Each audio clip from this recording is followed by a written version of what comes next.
Hello, everybody. Patrick Costas here. Just wait a second for some people to get on here. Let me get my live chat up.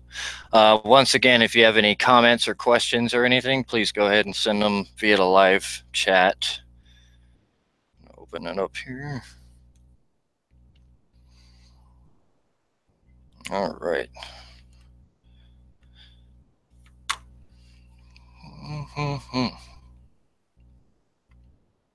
All right. So, again, any questions or comments, please feel free to go ahead and leave them on the live chat. And I'm going to go ahead and go into it. I wanted to do a quick video about a couple of big stories that have taken off here recently. So let's go ahead and get into it.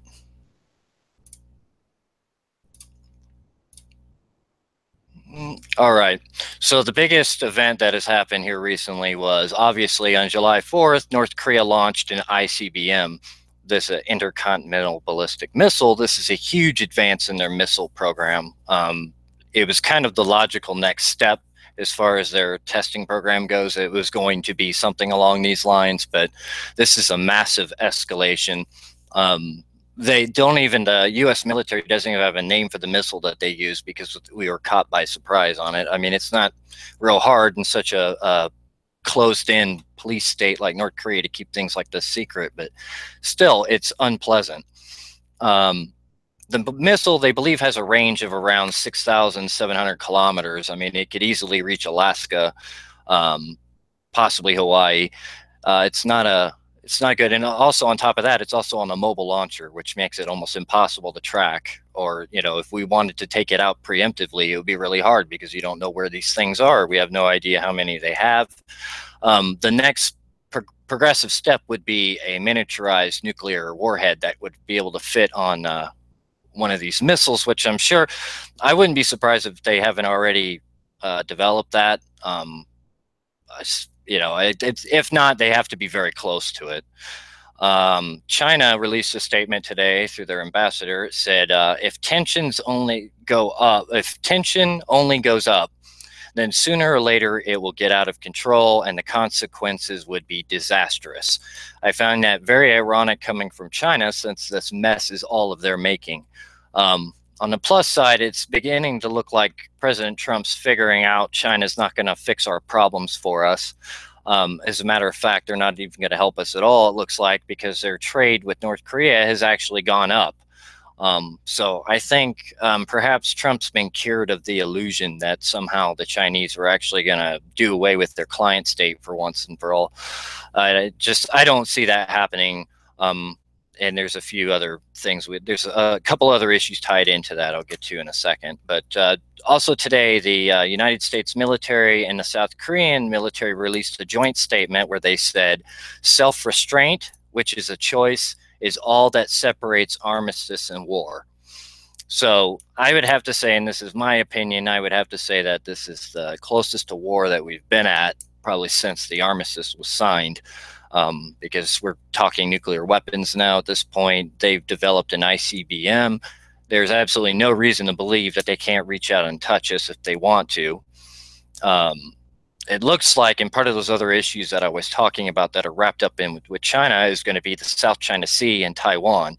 The South China Sea is going to be our next foreign policy crisis at some point. That's why I was so against Trump getting bogged down in Syria and all these other useless adventures that we don't need to be wasting our time in, because I think the South China Sea issue is going to blow up.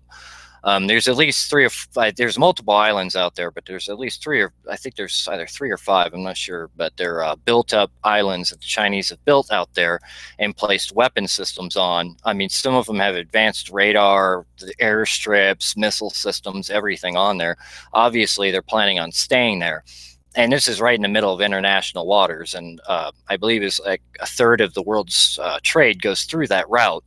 So it's pretty obvious that China wants to take control of that, and they think that they can. I assume it would put them in a preeminent position. A lot of people, I mean, obviously they'd get favorable trade negotiations and everything with all these nations that wouldn't want them to tighten the clamps down. It's kind of like the Suez Canal, how that was used against, the West as far as Israel goes, is trying to get what they want, things like that. So that's not going to be a good situation, and it's something that we really need to be focused on. And I have a feeling China's going to try to use North Korea in some way to gain leverage over the South China Sea issue. And I had honestly thought at first that maybe they had gotten it because Trump's language got so soft right after that Mar-a-Lago summit he had with the Chinese president. But I think he's starting to finally. I saw a couple of news articles coming out saying that it looks like the Trump administration's gearing up for a trade war with China, which is what I wanted him to do the second he got into office. But it looks like he wanted to give China the chance to play nice with us, and they haven't done that. The trade has gone up. They turned back some coal shipments from North Korea, but aside from that, really nothing. According to what the White House is saying, their trade with North Korea has actually increased. So this is obviously not going to work. And what this article here that I'm showing in the Wall Street Journal was talking about here at the UN today, they had a meeting, and it says the U.S. and Russia clashed at the United Nations Security Council over how to respond to North Korea's nuclear weapons program, a confrontation throwing into doubt U.S. hopes for an international diplomatic solution to the burgeoning crisis. So basically, I mean, I'm a little surprised, and Nikki Haley kind of pointed this out today, where she says, you know, we're sitting here talking about doing more sanctions, and we've been here before, we've done sanctions, and they've achieved nothing. And that's kind of where I'm at right now. I think the only hope of any outside of a military solution was going to be China doing something. And I don't even know, quite honestly, if North Korea, how much they would even listen to China. But the fact is, they obviously haven't been putting much pressure on them. I mean, the easiest pressure point to hit would be trade, and they're not doing it. So obviously, they're comfortable with having this their client state down there threatening the world, firing off ICBMs, because they're really not doing anything about it. I mean, but we're releasing statements saying how dangerous it is. Yeah, it is. So why do you keep arming them and trading with them? But I mean, at the end of the day, we have to stop considering China as a partner, because they're not. They're an adversary. And we're going to find that. I've been saying for at least 20 years now that China, one day, it's going to come to blows with them, unfortunately, unless we have a serious breakthrough in foreign policy. And I just don't see that happening anytime soon. So then what's next up for Korea? Well, I really don't know. I don't know. I've been thinking that ever since Trump has gotten in office, he's been kind of on a military trajectory. He's been, it looks to me like he's kind of giving up on the diplomatic option. I really think that he believes that that ship has sailed, and I think he's been moving towards a military solution to this issue. So you have to ask, what kind of solution would that be? Would it be something quick, and would it be surgical strikes, or would he be actually trying to go in and do regime change? And it's hard to say. It's really difficult to say at this point what kind of what they're actually thinking about doing. You have to remember, you have millions of people that live in Seoul. Seoul's 35 miles from the DMZ.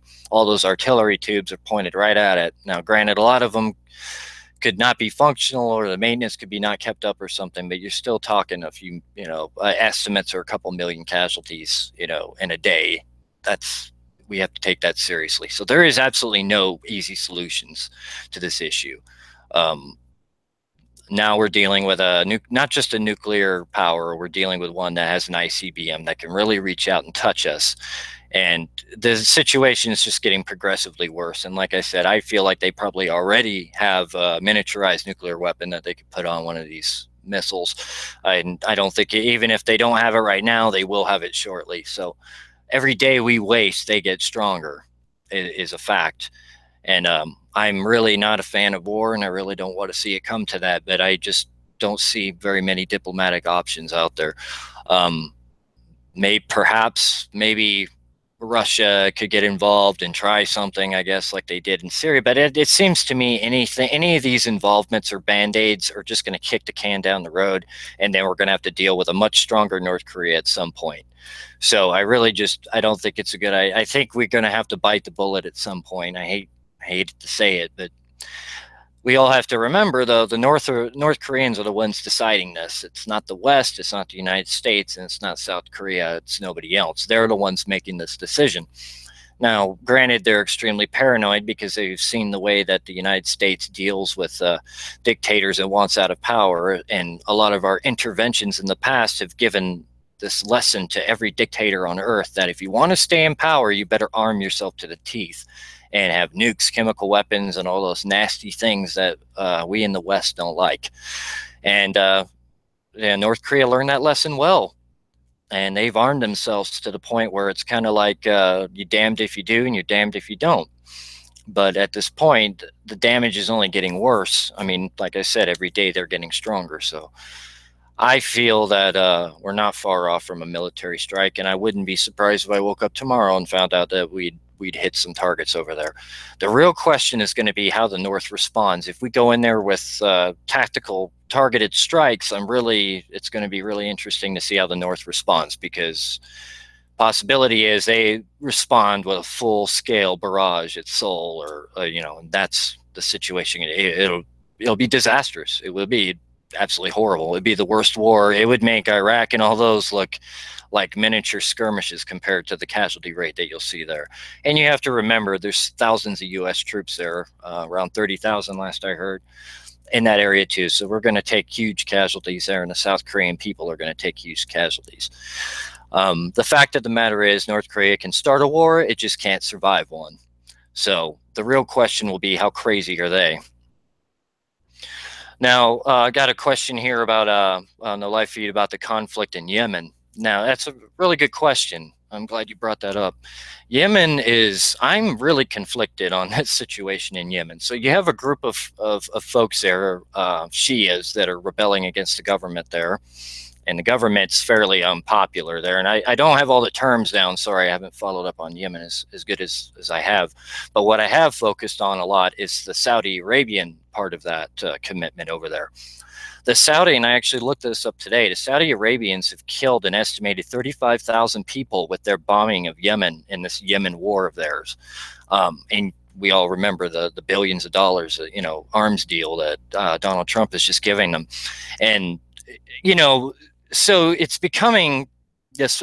Yemen is, I think, the first victim of the proxy war it's the first round in the proxy war between Iran and Saudi Arabia, and the poor Yemen people are caught in the middle of it. When the government was in charge there, we were flying around with our drones, blowing up everything down there. I mean, that certainly didn't help stabilize the country very much. Then you had these Shia Iranian crazies kind of move into the area and begin firing missiles at ships in the Persian Gulf and things like that. And so there wasn't a lot of complaining out of the West, or especially the United States, when Saudi Arabia did intervene in that area. But I look at a lot of the combat footage and things like that, and it looks to me like they're not being discriminate at all about who they're attacking. They go in there with F-16s that we've supplied them with, and cluster munitions and all these type of weapon systems that you shouldn't be using in urban environment or city environment. And they're just dropping it ad hocly. I mean, they've hit hospitals, they've hit this. Now, innocent people do get hit in war. It's an unfortunate fact, but this isn't just an accident. We were going for something else. They're just indiscriminately bombing these people. And there's also been a large, I believe, outbreak of cholera down there now. I mean, you're seeing all these, basically Saudi Arabia has destroyed this country more so than it already was. Yemen was already a cesspool. Now it's just completely fallen apart. But, and most of who followed me, I'm not a fan of military interventions of any kind. And I'm really surprised, I'm really questioning, why are we supporting Saudi Arabia so much in all this? Is Wahhabism so much better than the Shia crazies? I mean, it's kind of like cutting off your the head to get rid of the headache. I don't know. I don't like the idea that we're supporting Saudi Arabia in this endeavor in Yemen. I especially don't like the way they're fighting the war. I think they're completely indiscriminate in the way that they're conducting it.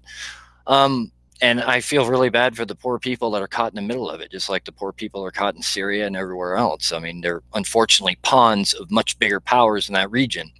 In the next big war, I mean, I think it's inevitable that these type of conflicts are going to turn out to eventually be a Saudi Arabian-Iranian war, and that's going to be a big one.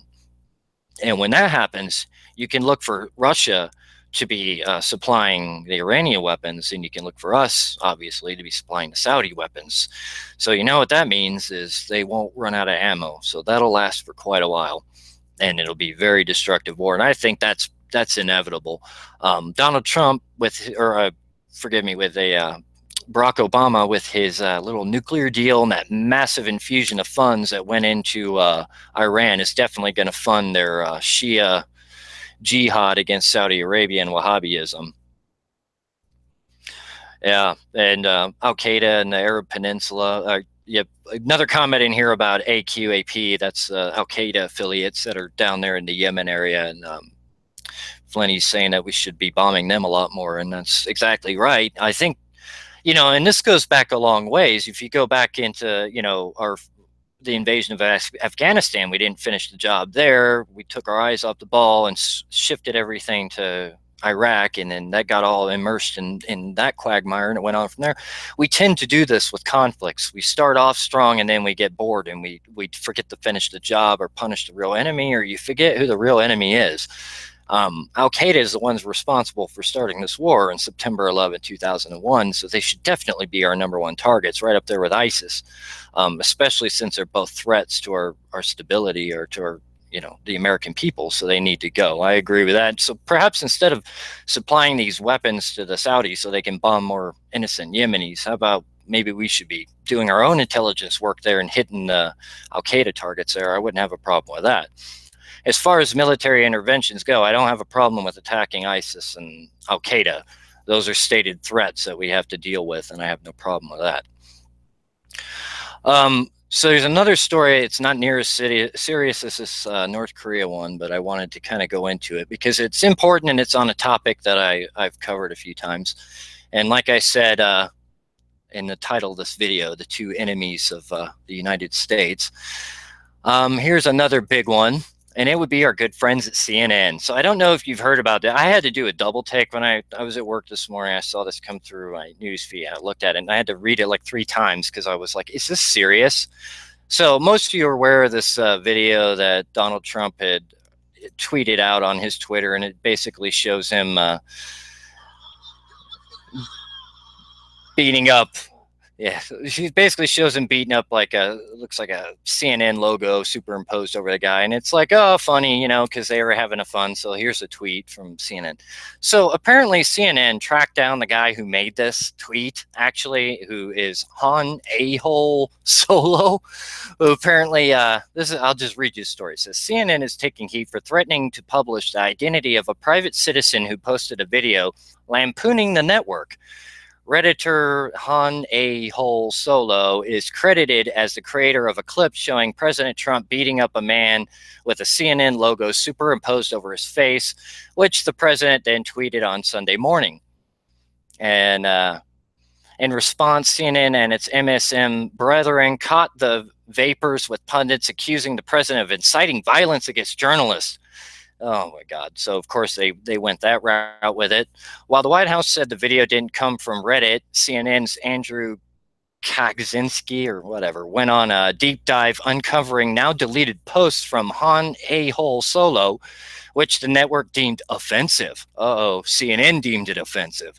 CNN decided not to publish the user's personal details for now because Han A. Solo has shown his remorse for offending posts and ugly behavior, effectively threatening to expose a private citizen if he doesn't stay in line.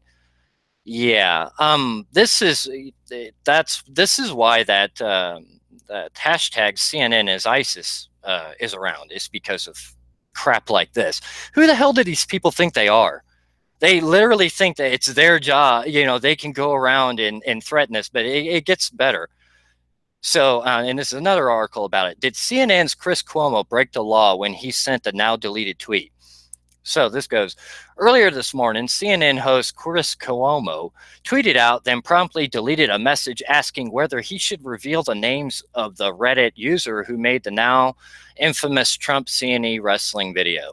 He went on to imply that the whole purpose of outing the video creator would be to humiliate him for other posts he shared anonymously on Reddit thread. So you can see the tweet right there. and he deleted it right afterwards.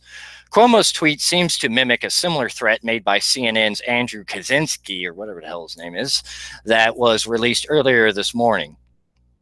Unfortunately for Cuomo and Kaczynski or whatever, and all of CNN for that matter, it seems that probably they should have brushed up on their knowledge of extortion laws before making their thinly veiled threats. As Ted Cruz subsequently pointed out, Georgia law, the home of CNN's headquarters, strictly defines theft by extortion to include dissemination of any information tending to subject any person to hatred, contempt, or ridicule, or to impair his credit or business repute. So, that's why I don't know if you've seen on Twitter the new hashtag CNN blackmail, because that's what they're in the business for. Now, they blackmail people apparently that make fun of them. Personally, I think this is great. I think this is great news because this just helps the implosion of CNN. I love it. I absolutely love it. There's nothing better than watching these idiots show themselves for who they really are. And they're really scumbags. They're really liars. They're really corrupt, and they really suck.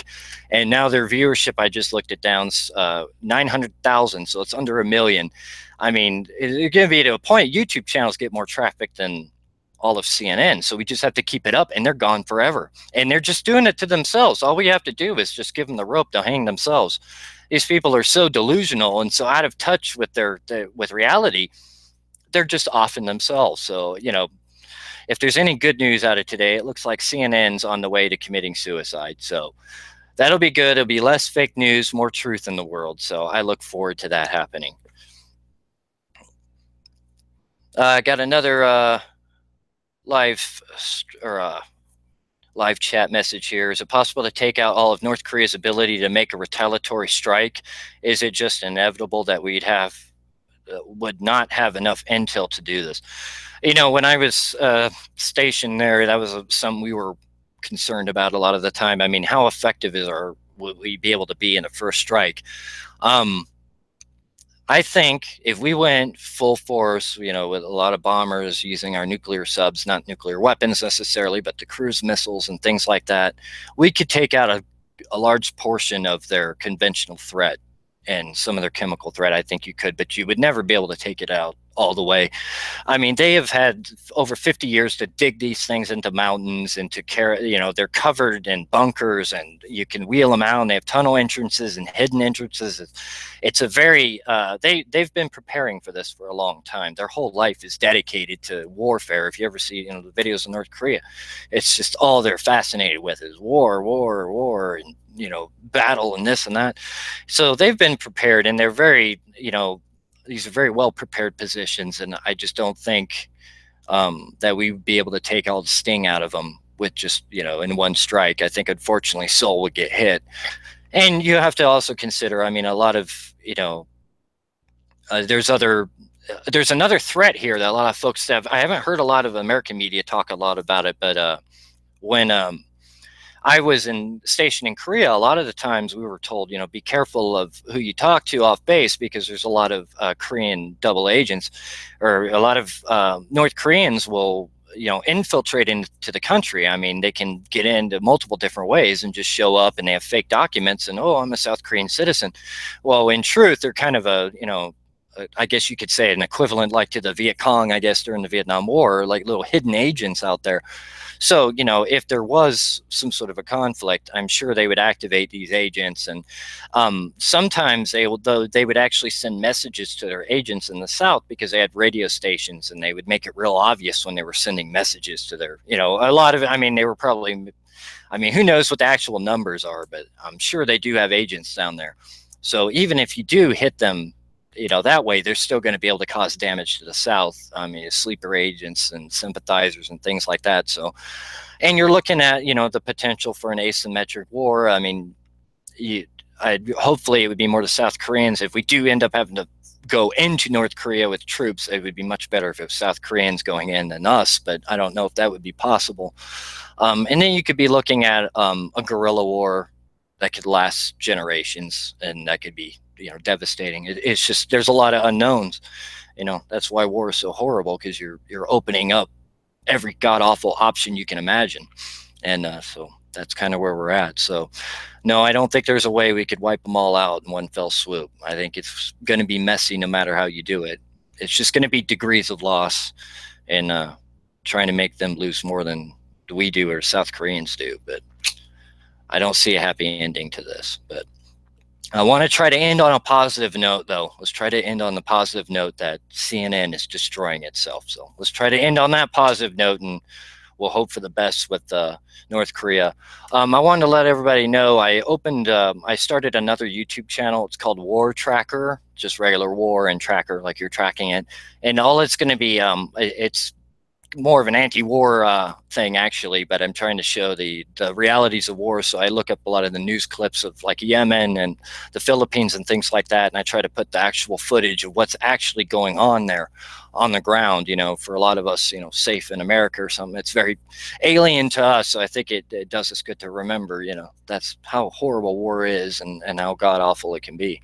So I started that new channel. I don't know what kind of direction I want to go in it eventually, maybe some documentaries or things like that. And I don't know, we'll see.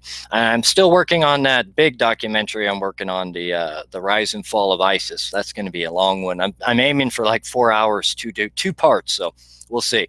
But that one's going to take a while to do. But anyway, rather than that, that's about all I have. So I'll make videos as needed as a situation develops on the ground there in Korea. But that's how it looks at this moment. So please let me know what you think in your comments below, and I appreciate everybody watching, and I appreciate all your comments and all your support. I really appreciate it.